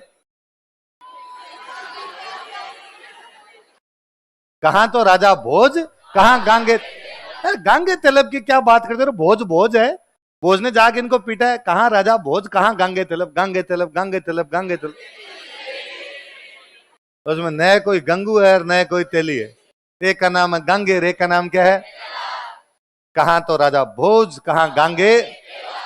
कि गांगे और तेलब राजा भोज की बराबरी। राजा भोज इनको कभी पीट के चला जाता है। हमने भाई साहब गांगे तेलब की क्या बना दिए? क्या बना लिया? आई बात समझ में? ध्यान रखा कीजिए। चलो वापस अपने देश पे आते हैं जी। छोड़ो अपने तो, जो है वो चलने दो, अपने तो दूर के ढोल ही रहने दो अपने। हाँ, तो तीन। पहली बुक कौन सी आपकी? गीत गोविंद। कौन सी? गीत गोविंद, संगीत की बुक। किसकी बुक है? दूसरी कौन सी? बिहारी सतसई। बिहारी सतसई मैंने बता दिया, श्रृंगार है ना। बिहारी सतसई की काफी अच्छे दो है, कभी आपने वो सुने हो तो। कहत नटत रिजत खिजत मिलत खिलत लजियात, भरे भवन में करत है नैनन से सो बात। एकदम कमरा भरा हुआ है, नायक नायिका से बात करना चाहता है पर लोग उनके सामने बात नहीं करता। आंखों ही आंखों में कहत नटत रिजत खिजत मिलत खिलत लजियात, कहना, मना करना, खिलना, मुस्कुराना, नाराज होना, सब है उनके बीच में। भरे भवन में करत है नैनन से सो बात। और नैनो नैनो से सो बात कर लेते हैं, कमरा भरा हुआ और किसी को पता भी चलने। अब आप कई मन ही मन सोच रहे हो सर ये तो मैंने भी कर रखा है। वो जो बुक है वो कौन सी है? बिहारी सच। कलीला दमना आप जानते हैं, आप वाले बेचते तो मीडी वाला भी अभी पढ़ा है। आज दिन तक भारत की सर्वाधिक बिकने वाली बुक है पंचतंत्र। कौन सी बुक है? विष्णु शर्मा लिख के गए थे पंचतंत्र। एक राजा के चार बेटे, चारों के चारों निकम्मे हैं। तो राजा उन बेटों को सुधारने के लिए एक पंडित जी की पोस्टिंग करता है कि पंडित जी सुधारो इनको। पंडित जी डेली उनको अलग अलग कहानियां सुनाते हैं, उनके अंदर बुद्धि लाने का प्रयास करते हैं। जिनमें से कुछ कहानियां आपने सुनी है कभी कि पंडित जी ने चारों को एक एक लकड़ी दी और कहा तोड़ के बताओ। कहा लो, आज चारों एक साथ दी और टूटी नहीं। और पंडित जी ने कहा संगठन में। इस टाइप की जो कहानियां वो कौन सी बुक में लिखे हुए हैं? पंचतंत्र। जब अरब हमारे देश में आए तो अरबों को किताब बड़ी अच्छी लगी और लगा यार कहानियां जोरदार है, बच्चों को सिखाया जा सकता है। उन्होंने इसका अनुवाद किया कलीला दमना। किस नाम से? तो बाद में चूंकि मध्यकाल चल रहा है, मध्यकाल में अपनी भाषा अरबी फारसी हो गई थी यहाँ पे, तो अपने भी बाद में पंचतंत्र कम और कलीला दमना ज्यादा चली। तो कलीला दमना की जो कहानियां उनके आधार पर भी क्या बनी? पेंटिंग। तो संगीत के आधार पर पेंटिंग गीत गोविंद, श्रृंगार की बिहारी सत्सई, और आपके नैतिक शिक्षा वाली मॉरल एजुकेशन, नैतिक शिक्षा। अकबर के दरबार में एक मौलवी है जिसका नाम है मुल्ला दो प्याजा। क्या नाम है? खाने में डेली 2 प्याज खाता। खाने में 2 प्याज जरूरी थे उसको, 2 प्याज के बिना खाना नहीं खाता, 2 प्याज तो लाओ, इसलिए नाम पड़ा मुल्ला दो प्याजा। क्या नाम पड़ा? काम था चुटकुले सुनाना। काम क्या था? चुटकुलों को बोलते हैं लतीफे। क्या बोलते हैं? इसलिए नाम क्या है? मुल्ला दो प्याजा के। तो जो मुल्ला दो प्याजा के लतीफे उनके आधार पर भी क्या बनाएगी? पेंटिंग। कौन से राजा के टाइम? कौन कौन से सब्जेक्ट पे? गीत गोविंद, बिहारी सत्स, अलग अलग सब्जेक्ट पे बन रहे हैं, अलग अलग सब्जेक्ट पे बन रहे हैं। इसका मतलब चित्रकला का विकास ही हो रहा है। कौन से राजा के टाइम में? तो प्रताप के टाइम में कहां से पेंटिंग शुरू हुई? चित्रकार कौन था? निसारदीन। क्या नाम था? निसारदीन ने 1592 में क्या बनाया? ढोला मारू, जो आजकल दिल्ली के। अमर सिंह के टाइम में 1605 में क्या बनाया? रागमाला। और किसका चित्रण हुआ? जगत सिंह का टाइम क्या था? कौन सा एक कला विद्यालय? चितेरोरी ओबरी, जिसका एक और नाम और साहिब ने किस किस का चित्रण किया? रागमाला, भागवत पुराण और राजाओं के व्यक्तिगत चित्र। और मनोहर ने किसका चित्रण किया? जय सिंह के टाइम में क्या बने? छोड़ो। और संग्राम सिंह के टाइम में अलग अलग सब्जेक्ट, जैसे मुला दो प्याजा के भले पड़ गई। अब इनकी विशेषताएं क्या थी कॉमन, वो लिखते हैं। लिखो मेवाड़ चित्रकला की विशेषताएं, या सिंपल इतना ही लिख लो चित्रकला की विशेषताएं। मेवाड़ तो पढ़ ही रहे हैं, अपने को पता ही है। चित्रकला की विशेषताएं, फीचर्स ऑफ पेंटिंग्स। चित्रकला की विशेषताएं, features of paintings.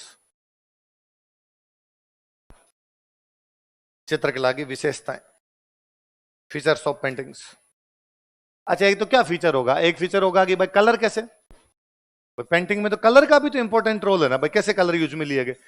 Lal colour use में लिया गया, और एक थोड़ा पीला रंग है पर वो बहुत ब्राइट है। लिखो लाल व चमकीले पीले रंग का प्रयोग। Use of red and bright yellow colour.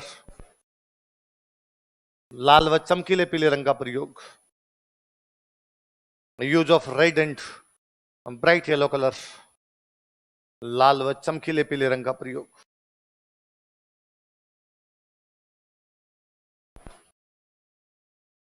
अच्छा, कोई पेंटिंग बनाते बैकग्राउंड में कुछ ना कुछ दिखाना पड़ेगा, तो बैकग्राउंड में अक्सर पेड़ पौधे दिखाते। तो बैकग्राउंड में जो पेड़ दिखाया गया वो कदम्ब का पेड़ है। किसका पेड़ है? लिखो कदम्ब के वृक्ष का चित्रण। Depiction of kadamb trees. कदम्ब के वृक्ष का चित्रण। Depiction of kadamb trees.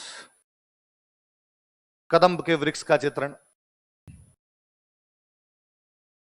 पश्चिमी राजस्थान में बेसिकली ज्यादातर लोग सिर पे साफे बांधते हैं, पूर्वी राजस्थान में भी साफे बांधते हैं, पर इधर मेवाड़ साइड में पगड़ियां बांधते हैं। पगड़ी है ना, जिनमें सुरंगा वगैरह पीछे नहीं छोड़ते, उसी पगड़ी बांधते हैं। तो ये पगड़ियां बंदी, वो पगड़ियां जो चित्रों में दिखाई गई वो बड़ी अटपटी से ढंग की दिखाई हुई है। उनके आंटे यूं अलग से लगे हुए हैं, तो उनका नाम ही पड़ गया अटपटी पगड़ियां। क्या नाम पड़ गया? लिख लो अटपटी पगड़ी का चित्रण। Depiction of atpati turban. Question पूछा हुआ, स्टार लगाना। अटपटी पगड़ियां कहां की पेंटिंग में थी? अटपटी पगड़ी का चित्रण। Depiction of atpati turbans.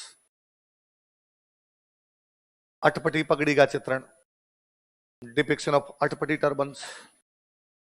अटपटी पगड़ी का चित्रण।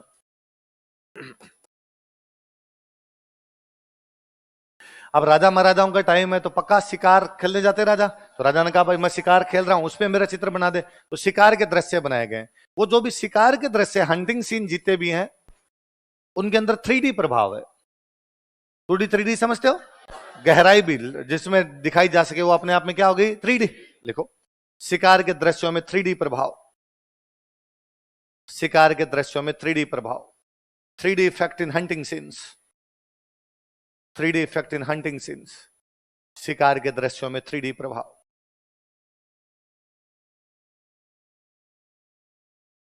एक है ना, तो विद्वान व्यक्ति वे, एक बंदे का नाम था बेसिल गे। क्या नाम था? एक बंदे का नाम है डगलस गेरेट। क्या क्या नाम बताओ देखे? बेसिल गे और डगलस गेरेट। एक भारत में बहुत पुरानी किताब, उस बुक किताब का नाम है चोर 85 का। क्या नाम है किताब का? क्या नाम बताओ? चोरी के 50 तरीके। चोरी के, भारत में चोरी को एक कला माना गया है। इस मामले में अरे अपना एंशिएंट तो कभी पढ़ना, आप आरएस लग जाओ तब अपने एंशिएंट के बारे में जानना। यार कोई ऐसा सब्जेक्ट नहीं छोड़ा जिसपे उन्होंने लिखा नहीं है। उन्होंने कहा एक मनुष्य में 64 प्रकार की कलाएं होनी चाहिए। संगीत वादन इस प्रकार के अलग अलग ना, खेल खेले, वो म्यूजिक गाए, डांस का हो उसके अंदर, उसमें 64 प्रकार की कलाएं होनी चाहिए। तो एक कला ये भी है कि चोरी कला। चोरी भी अपने आप, इस पे पूरी बुक है कि कितने बजे जाना चाहिए, दीवार के कौन से हिस्से पे मारना चाहिए, जो आप हथौड़ा यूज में ले रहे हो उस हथौड़े को कितनी बार मारना चाहिए, किस एंगल पे मारना चाहिए ताकि यहीं टूटे और आवाज नहीं हो। इस तक पे किताबें हैं पूरी, एक आधा चैप्टर नहीं, पूरी पूरी किताबें लिखी है। वो जो बुक है उस बुक का नाम है चोर 85 का। क्या नाम है? चोरी के 50 तरीके। चोरी के, अब किसी ने किताब लिखी, पेंटर ने उनपे पेंटिंग बना दी। क्या चोरी का एक तरीका ये हो सकता है? लो इस पे अपने पेंटिंग बनाते हैं, इन पे पेंटिंग बना दी गई। अब इनके अंदर चोरी के 50 तरीके, तो फिर चोरी अलग अलग प्रकार की। तो प्रेमिका से मिलने चोरी से कैसे जाओ, उसके 50 तरीके, उन पे पेंटिंग बन गई। ये दो विद्वान व्यक्ति हैं जिनके नाम है बेसिल गे और डगलस गेरिट। कौन है उन्हें? बेसिल गे और डगलस गेरिट। ये कहते हैं ये जो चोर पचासी का शैली है पूरे भारत में ही हुई थी, लेकिन इसका यदि उत्पत्ति कहीं से हुई थी तो वो मेवाड़ से भी है। कहां से भी है? तो इन दोनों के अनुसार चोर पचासी का चित्रण कहां से शुरू हुआ था? लिखो। बेसिल गे तथा डगलस गेरिट के अनुसार, according to Basil Gray and Douglas Barrett, Basil Gray तथा डगलस गेरिट के अनुसार, according to Basil Gray and Douglas Barrett, Basil Gray तथा डगलस गेरिट के अनुसार, according to Basil Gray and Douglas Gerrit,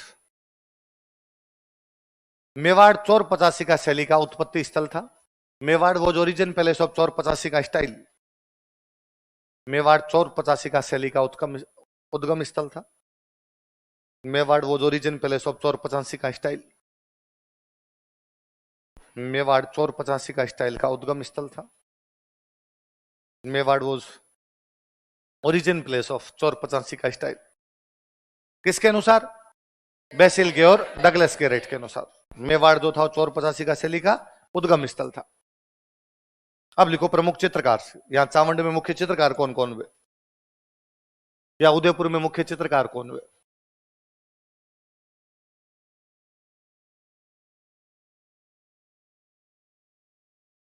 painter का नाम लिखो, नानाराम।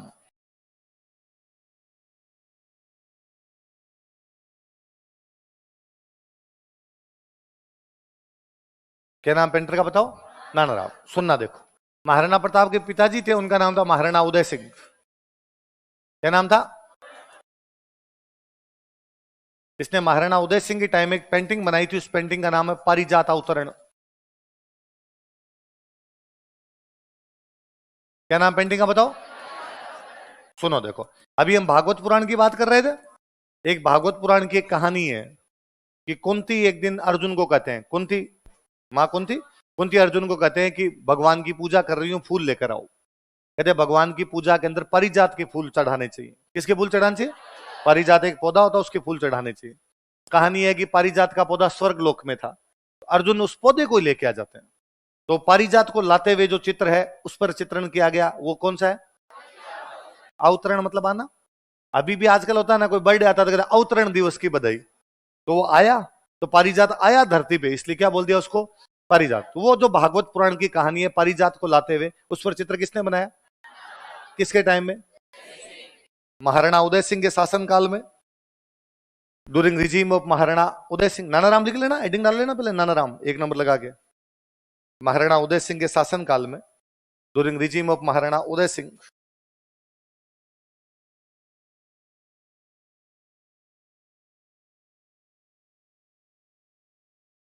पारिजात अवतरण का चित्र बनाया था। ही डिपिक्टेड पारिजात अवतरण। पारिजात अवतरण का चित्रण किया था, लिख लो। पारिजात अवतरण का चित्रण किया था। ही डिपिक्टेड पारिजात अवतरण। पारिजात अवतरण का चित्रण किया था। ही डिपिक्टेड पारिजात अवतरण।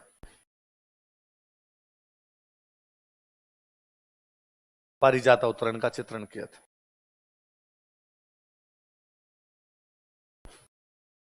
किसका चित्रण किया था? पारिजात अवतरण। दूसरे चित्रकार का नाम लिखो, नूरुद्दीन।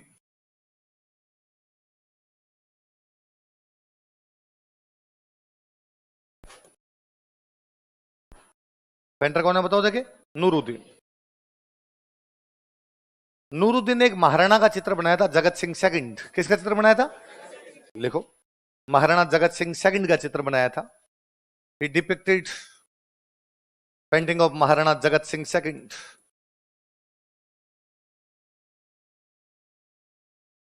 महाराणा जगत सिंह सेकंड का चित्र बनाया था। ही depicted painting of Maharana Jagat Singh second.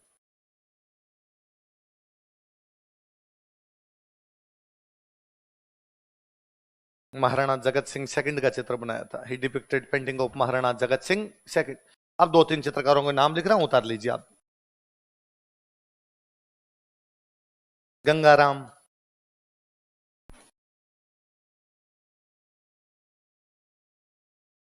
Kriparam,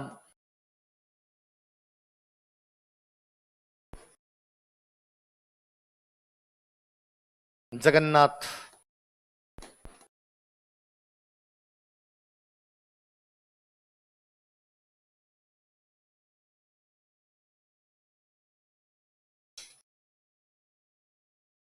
कौन कौन है बताओ देखिए। गंगा राम, कृपा राम, जगन्नाथ। क्या क्या नाम है? गंगा राम, कृपा राम। तो नाना राम ने किसका चित्रण किया? पारिजात ऑथर। नूरुद्दीन ने जगत सिंह सेकंड। बाकी तीन पेंटर कौन कौन है? गंगाराम, कृपाराम। निसारदीन ने किस किस का चित्रण किया था? डोलामारू, रागमाला। साहिबदीन ने रागमाला, भागवत पुराण और व्यक्तिगत चित्र। और मनोहर ने रामायण। किसका चित्रण किया था? याद रहेगी सारी बातें। ये हो गई आपकी चावंडिया उदयपुर वाली। फिर अगली कौन सी आ गई इसमें? देवगढ़।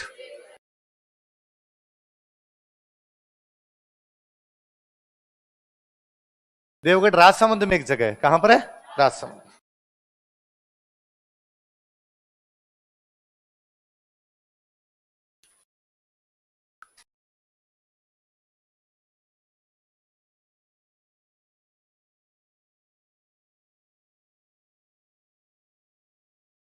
अभी लघु चित्र किसके टाइम में बने थे बताओ देखे?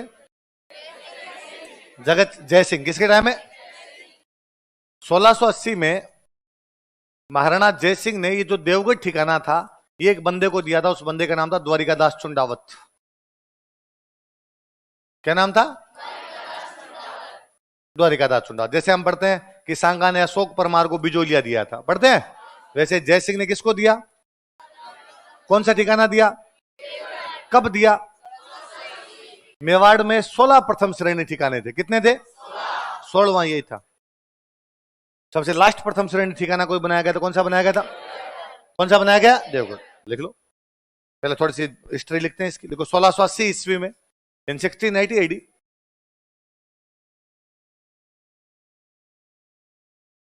1680 ईस्वी में, 1680 AD, महाराणा जयसिंह ने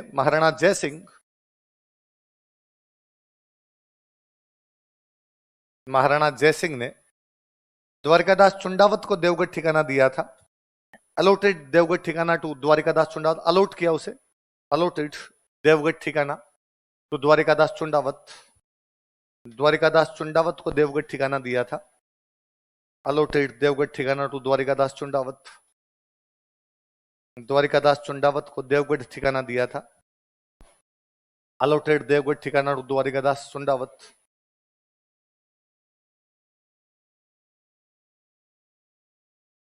यह मेवाड़ रियासत का अंतिम प्रथम श्रेणी ठिकाना था। कोष्टक में 16वां लिखना, 16th। यह मेवाड़ रियासत का अंतिम प्रथम श्रेणी ठिकाना था। It was last first grade ठिकाना ऑफ मेवाड़ स्टेट। यह मेवाड़ रियासत का अंतिम प्रथम श्रेणी ठिकाना था। It was last first grade ठिकाना ऑफ मेवाड़ स्टेट।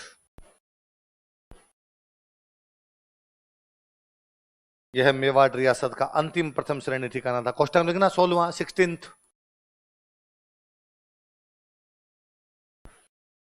इस पूरे को बॉक्स में बंद करो। ये हिस्ट्री है, ये चित्रकला की बात नहीं है, पर याद रहे भाई किसने किसको दिया इस बहाने।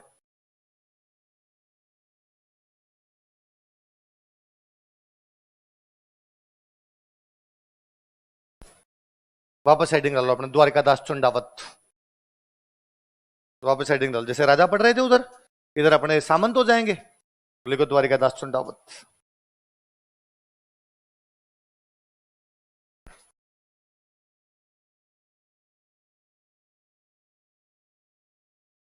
देखो, चित्रकला का स्वतंत्र विकास प्रारंभ हुआ। Independent development of painting school was started. चित्रकला का स्वतंत्र विकास प्रारंभ हुआ। Independent development of painting school was started. चित्रकला का स्वतंत्र विकास प्रारंभ हुआ। Independent development of painting school was started. अब कई साल तक तो लोग ये मानते रहे कि यार देवगढ़ वाली पेंटिंग वही तो है जो उदयपुर में बनती है, क्या चेंज है इसके अंदर। लेकिन बाद में मेवाड़ की पेंटिंग पे एक बंदे ने रिसर्च किया था। उनका नाम है श्रीधर अंधारे। क्या नाम है? उन्होंने कहा नहीं भाई साहब, उदयपुर वाली अलग है और देवगढ़ वाली अलग है। तो देवगढ़ वाली पेंटिंग को लाइमलाइट में लाने वाला बंदा कौन था? क्या नाम था? देवगढ़ की चित्रकला को प्रकाश में कौन लाता है? खुद का नाम अंधेरा है। लेकिन चित्रकला को प्रकाश दिखाया उन्होंने। लिखो, श्रीधर अंधारे देवगढ़ चित्रकला को प्रकाश में लाए थे। Shridhar Andhare brought painting school of Deogarh in limelight. Shridhar Andhare Deogarh चित्रकला को प्रकाश में लाए थे। विद्वान व्यक्ति है, उन्होंने इस पर रिसर्च करके बताया। Shridhar Andhare brought painting school of Deogarh in limelight. Shridhar Andhare Deogarh चित्रकला को प्रकाश में लाए थे। Shridhar Andhare brought painting school of Deogarh in limelight.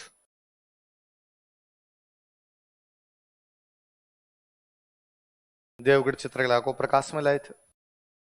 Broad painting school of Deogarh in limelight. विशेषताएं लिखो अब सीधे अपने, विशेषताएं क्या क्या विशेषताएं, features.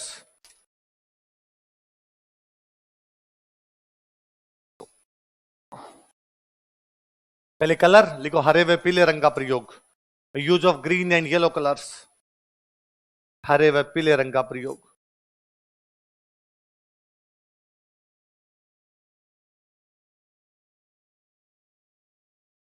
Use of yellow and green colours, हरे व पीले रंग का प्रयोग। फिर ये देखा गया कि देवगढ़ वाली पेंटिंग 3 का मिक्सचर है, मेवाड़, मारवाड़, ढूंढाड़। किस किस का मिश्रण है? 2 नंबर लिखो, मेवाड़, मारवाड़ तथा ढूंढाड़ चित्रकलाओं का मिश्रण।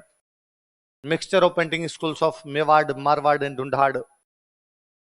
मेवाड़, मारवाड़ तथा ढूंढाड़ चित्रकलाओं का मिश्रण। Mixture of painting schools of Mewar, Marwar and Dhundhar. Mewar, Marwar तथा ढूंढाड़ चित्रकलाओं का मिश्रण। Mixture of painting schools of Mewar, Marwar and Dhundhar. Mewar, Marwar तथा ढूंढाड़ चित्रकलाओं का मिश्रण।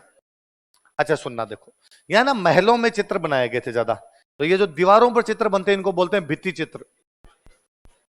क्या बोलते हैं? इंग्लिश में कहते हैं म्यूरल्स। क्या बोलते हैं? तीसरा लिखो, भित्ति चित्र बनाए गए थे, म्यूरल्स वर डिपिक्टेड। भित्ति चित्र बनाए गए थे, म्यूरल्स वर डिपिक्टेड। भित्ति चित्र बनाए गए थे, म्यूरल्स वर डिपिक्टेड। कहां बनाए गए? जैसे, इसी में आगे लिखो, जैसे एक महल में बने थे, उसका नाम है मोती महल। क्या नाम है? मोती महल। और एक महल है, उसका नाम है अजारा की ओबरी। ओबरी मैंने अभी बताया था आपको, कमरा, तो अजारा की ओबरी।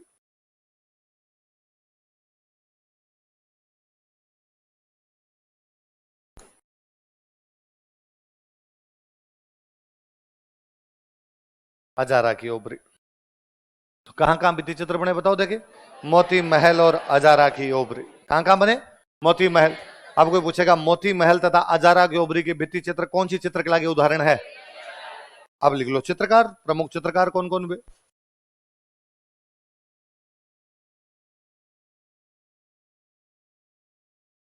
कंवड़ा,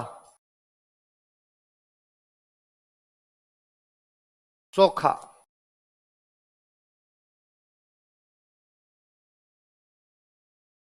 बगता,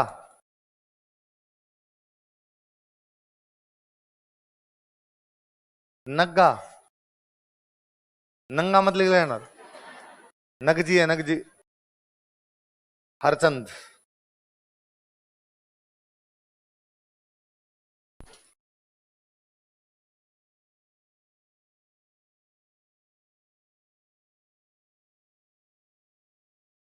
कौन कौन से बताओ देखिए, कंवड़ा, चोखा, बगता, नग्गा, हरचंद। बताओ कौन कौन से? कंवड़ा, चोखा, बगता। कंवड़ा क्या होता है? मुलायम, सॉफ्ट, सॉफ्ट होता है, उसको क्या बोलते हैं? चोखा। कंवड़ा है वो चोखा है, चोखा वो कंवड़ा है। तो 2 तो याद हो जाएंगे, कंवड़ा और चोखा। नगजी तो याद रहेगा, नगजी, नगा। 2 नाम याद रखने, एक तो बगता और एक हरचंद। कौन कौन से 2 नाम? लास्ट वाला लिख लो, नाथ द्वारा।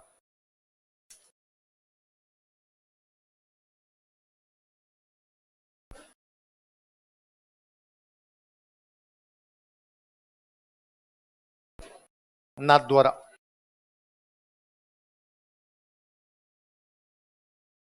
नाथ द्वारा वाला मंदिर महाराणा राज, अरे बात तुम्हें जितना आता है ना, मुझे उससे आगे आता है। इसलिए अपने ज्ञान को पेट में पचा के रखा करो यार। मुझे पता है, मैंने ही पढ़ाया सिरनाथ जी तुम्हें। तो महाराणा राज सिंह के टाइम में शुरू हुई। किसके टाइम में? लिखो,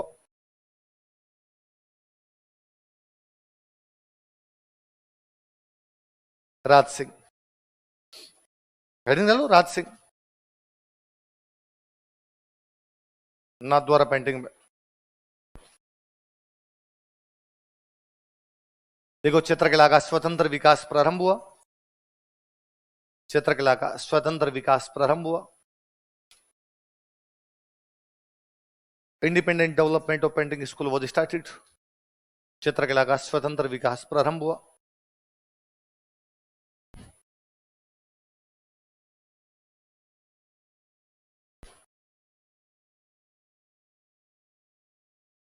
चित्रकला का स्वतंत्र विकास से प्रारंभ हुआ।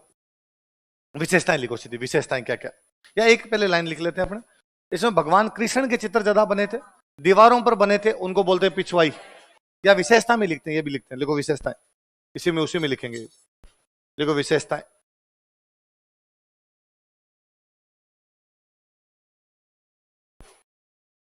एक नंबर लगा के लिखो, वल्लभ संप्रदाय का प्रभाव अधिक।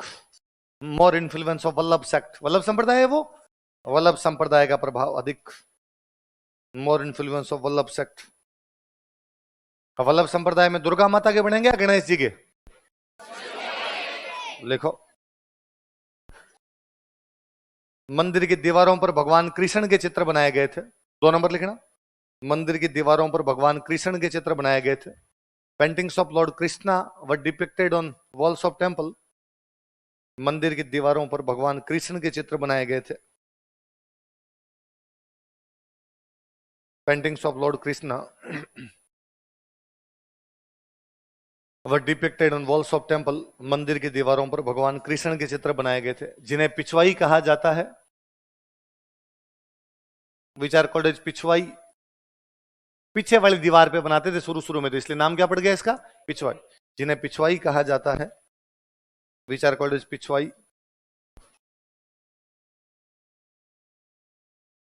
पीछे पेड़ पौधे, बहुत ज्यादा संख्या में पेड़ पौधे दिखाए, सघन वनस्पति। क्या दिखाया गया? तीसरा लिखो, सघन वनस्पति का चित्रण। Depiction of deep vegetation. सघन वनस्पति का चित्रण, भाई बहुत ज्यादा फूल पत्तियां पीछे एकदम। सघन वनस्पति का चित्रण। Depiction of deep vegetation. सघन वनस्पति का चित्रण। उनमें भी ज्यादा जो पेड़ दिखाया गया पीछे, वो केले का पेड़ है। लिखो, केले के पेड़ का चित्रण।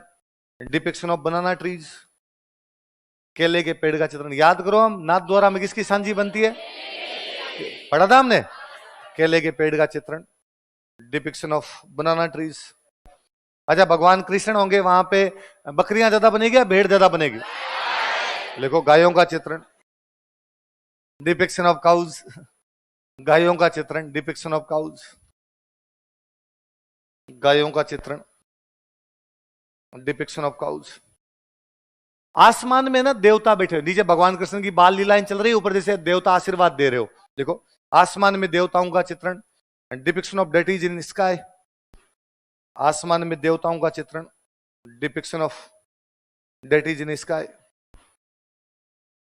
आसमान में देवताओं का चित्रण। Depiction of deities in sky. अगला लिखो, पीले तथा हल्के हरे रंग का प्रयोग। पीले तथा हल्के हरे रंग का प्रयोग। Use of yellow and light green colours. पीले तथा हल्के हरे रंग का प्रयोग। Use of yellow and light green colours. चित्रकार लिखो, भगवान जी की पेंटिंग बनी तो चित्रकारों का नाम ही भगवान जी जैसे ही है। नारायण। चतुर्भुज।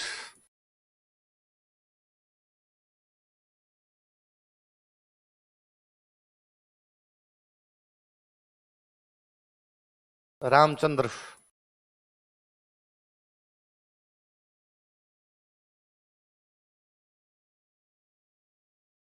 रामलिंग।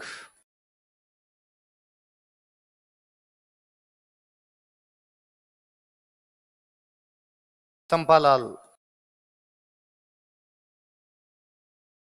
ये भगवान जी वाला नहीं है।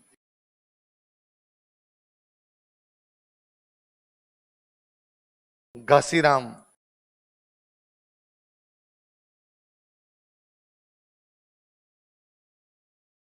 उदयराम,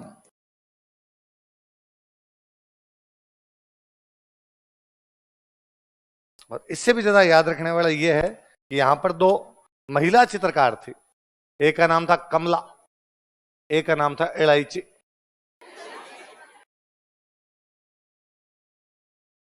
कौन कौन है बताओ देखे।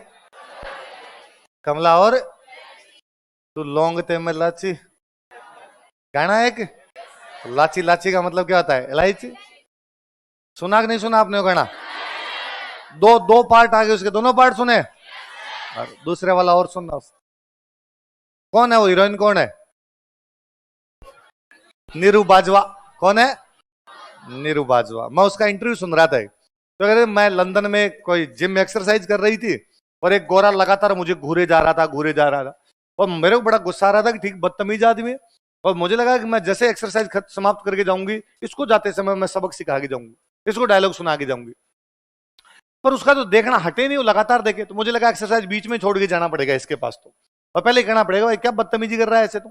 कि मैं यूं सोच रही थी कि मैं कुछ करूं, इससे पहले वो मेरे पास ही आ गया, और पास आके तुम यूं पास से आके देखे। तो अब तो मैं यूं गुस्से के अंदर किया क्या तरीका। अब मैं बोलने वाली थी, इतने में उस गोरे ने कहा यू लाची गर्ल। उसका बेचारे को गाना सुना होगा लोंगते में लाची, तो उसको लगा कि अच्छा वो लाची वाले गाने में नाच रही हो यही है। तो निरुबाज होगा ठीक, मैं राजी हुई। मुझे पता चला कि लाची तो लंदन तक चल रहा है अपना। अपने एक लाची कौन थी, पेंटर। कौन है, पेंटर। लाची पंजाबी में लाची, अपने इलायची। तो दो महिला पेंटर है, कौन कौन है बताओ। तो कोई पूछे कमला और इलायची नामक महिला पेंटर कौन सी चित्रकला में थी। इलायची खा के आओ थोड़ी देर तुम।